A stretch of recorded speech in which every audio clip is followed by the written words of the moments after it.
अरे ये देवरू, अरे है तनी चैनल के सब्सक्राइब कर दा। तोहरा भौजी के ही ना चैनल है, बेल आइकनवा दबा द। अगर नया नया गाना देखे के बा तो दीपक थारू जी के चैनल के सब्सक्राइब कर दा।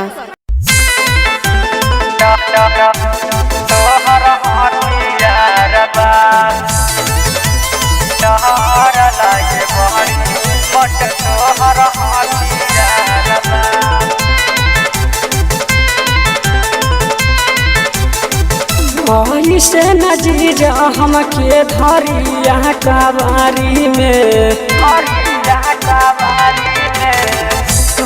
से नजीरा हम के धरी यहाँ काबारी में। ये जीजा डहार लागे, ये जीजा डहार लागे बहरी मोट तोहर हाथियारबा। ये जीजा डहार लागे बहरी मोट तोहर हाथियारबा। गरिमा रिकॉर्डिंग स्टूडियो बोईसर। तोहर हाथियारबा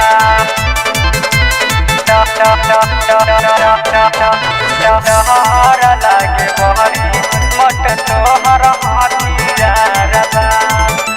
ऐसे न छुई जी जा गोरे गोरे गाल जी, देखली दीदिया तो हो जाई बबाल जी, हो जाई बबाल जी। ऐसे न छुई जी जा गोरे गोरे गाल जी, देखली दीदिया तो हो जाई बबाल जी। लगता कि दिलाबा में तोहरा के खोट बा, लगता कि दिलाबा में तोहरा के खोट बा। ये जीजा डहार लागे, ये जीजा डहार लागे बहरी मोट तोहर हाथियारबा। ये जीजा डहार लागे बहरी मोट तोहर हाथियारबा।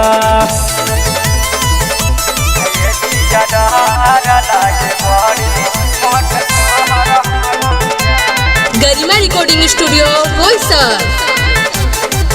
पवन बिहारी मोहरा मानली बात जी, नीत से निराला छोटू मानली हलन बात जी, मानली हलन बात जी।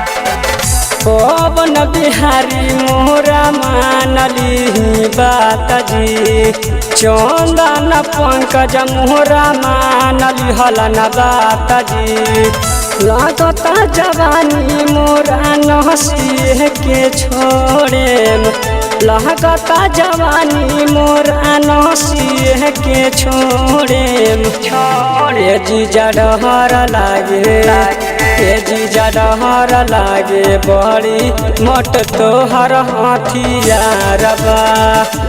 ये जीजा डहार लागे बहरी मोट तोहर हाथियारबा। ऐसे न जीजा हम के धरी यहाँ काबारी में। ये जीजा डहार लागे, ये जीजा डहार लागे बहरी मोट तोहर हाथियारबा। ये जीजा डहार लागे बहरी मोट तोहर हाथियारबा।